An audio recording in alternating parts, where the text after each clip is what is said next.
distance between us ain't no mistake. I'ma tell you. Welcome guys to today's class. In today's video, we want to discuss the topic solubility. So all these questions you are seeing are from solubility, solubility products, common ion effects, still on solubility of substance. Yes. Now, we would like to begin with the definition of solubility. What does the word solubility mean? It simply means the amount of solutes dissolved in 1 dm cube of solvent at a particular temperature. That means three key points make up the definition of solubility. What are the three key points? Amount of solute 1, dissolved in 1 dm cube of solvent 2, at a particular temperature. Yes, these three key points make up this definition. That means, take for instance, I don't know your brands of tea, whether it's Milo, Ovaltine, Bonvita. Okay, whichever one. Let's take Milo for instance. If you want to prepare tea with Milo, you notice that if you use cold water, let's say the temperature of the water is 10 degrees Celsius. Let's say this is a cold water. If you have used cold water to prepare your tea and you have used a hot water, let's say water that is about 90 degrees Celsius or even 100, are you getting it? Now, if you use cold water to prepare your tea and use hot water to prepare your tea, you will notice that the way this one will dissolve in the cold water and the way this will also dissolve in the hot water will not be the same. This one will dissolve very well because temperature is involved, while this one will not dissolve very well. Some of the tea might be floating up or might settle down depending on the type of chocolate you use. That means amount of solutes dissolved in dm cube, temperature, they are important. You also prove with me that the more you are adding solutes, the more you are adding the tea, that Milo tea, the more you are adding it, it will get to a point it will not be dissolving very well. That means it is getting to its saturation point. Are you getting it? So we need to understand this. Temperature is involved. Quantity of solutes you are adding is also involved. 1 dm cube of solvent is also involved. Are you getting it? The most time the solvent we are making use of is water, so to speak. Okay? Yes. Now we have these questions to discuss in this topic solubility and want to see how we can do justice to it. Question number 1. The solubility of silver phosphate, Ag3PO4, this is called silver phosphate, is 1.5 times 10⁻⁵ mole per dm cube at 25 degrees Celsius. You see why I say temperature must be involved. So there, let us know the temperature. Find the solubility product. What is the relationship between solubility and solubility product? Okay, let's see. First and foremost, get the way this will ionize when it is dissolved in water. Okay? When this is dissolved in water, let's see how it will ionize. Now, as it's trying to ionize, we'll be having 3 silver ion plus what? 1 what? 1 phosphate what? Ion. So we are writing them with the valency, so to speak. Now, with this is what happened in water. It will fully ionize. It will ionize. Now, we now say that Ksp of it will be equal to, this is the solubility product we talk about, is equal to, we come and say this 3 times. Now, because we are talking about what happened to it when it dissolved in water, it is noted that the concentration of silver and the concentration of phosphate is a polyatomic anion. So their concentration will be equal. Let's say the concentration is S, solubility.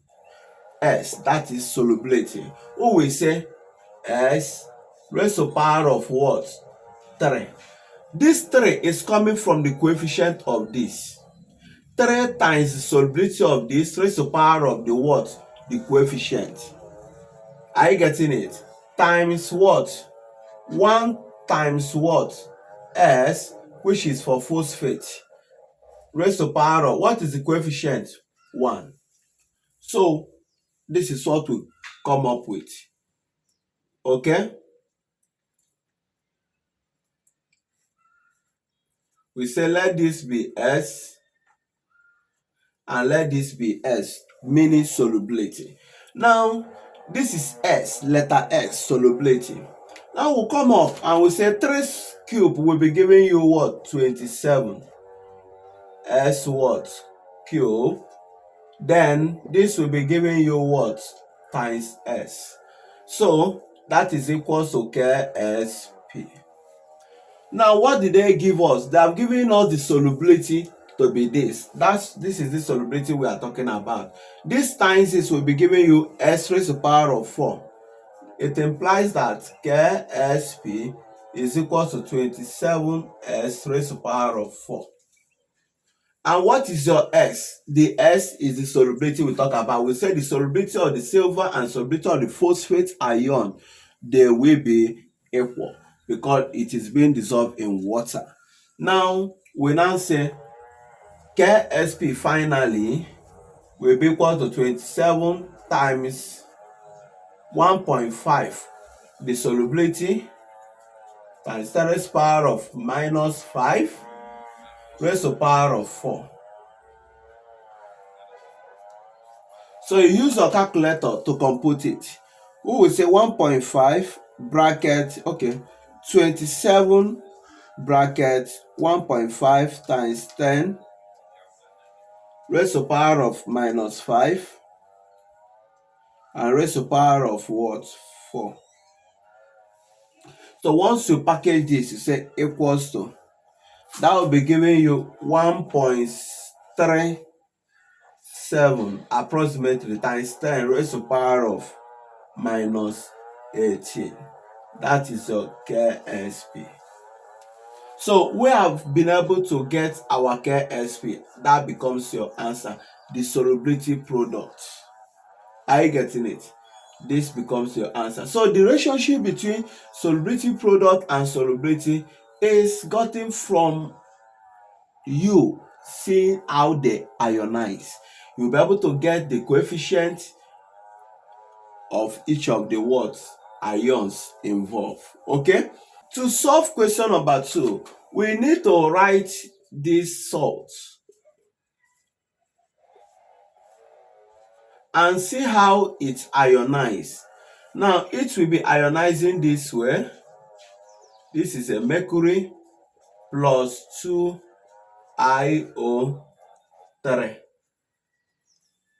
ion. You see now, that means this is valency of 1 and this is coefficient of 1, this is coefficient of 2. We say that KSP equals to, this will be having same what? Solubility. They will be having same, so because we are looking at what happened to it in water. Yes, this is a polyatomic anion. Are you getting it? So IO3 have same solubility as Hg. You understand? This mercury. Are you getting it? And this is triazoiodate. Now, we now say that this will be 1 times S all raised to the power of what? The coefficient 1 times 2 times S all raised to the power of the coefficient 2. That will be giving me KSP to be equals to, this will be giving me S times 4S squared. Okay? 2 square 4 S square S square, right? Now, what is our solubility product? Solubility product is given to be this equals to 4S cubed.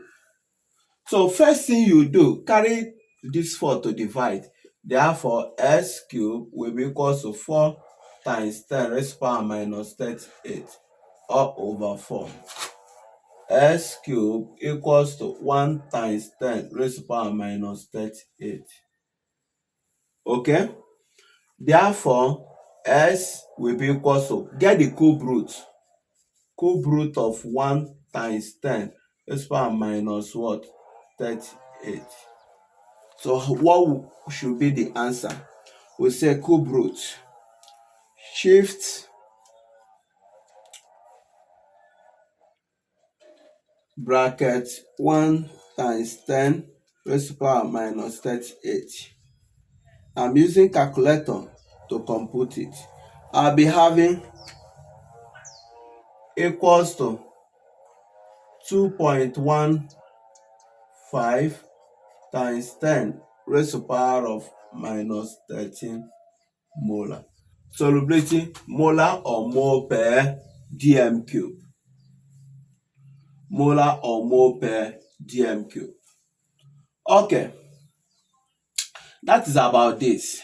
Now let's go to question number 3. Calculate the solubility product for barium chloride if the concentration of barium is given and chloride is given.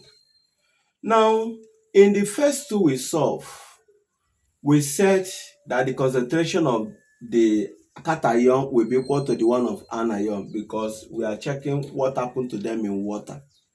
Now, if the concentration of these two ions are not equal, they will specify by showing you what it is. That means we will not be checking what happened to it when dissolved in water. We are to what? Note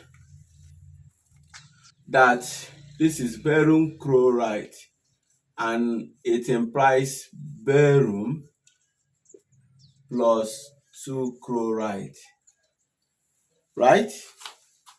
Now, we will not be following the processes we have been using here because these two are not equal.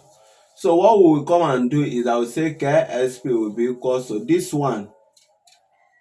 Concentration of this is given as 1.25 times 10 raised to power minus 5, and concentration of this is equal to 3.2 times 10 raised to power minus 4. Now, so we will not be putting that 2 inside here. We will not be putting it inside here because they are telling you that it has this specified concentration. So what we'll be having here is we now say 1.25 times 10 raised to power minus 5 times 3.2 times 10 raised to power minus 4 times 3.2 times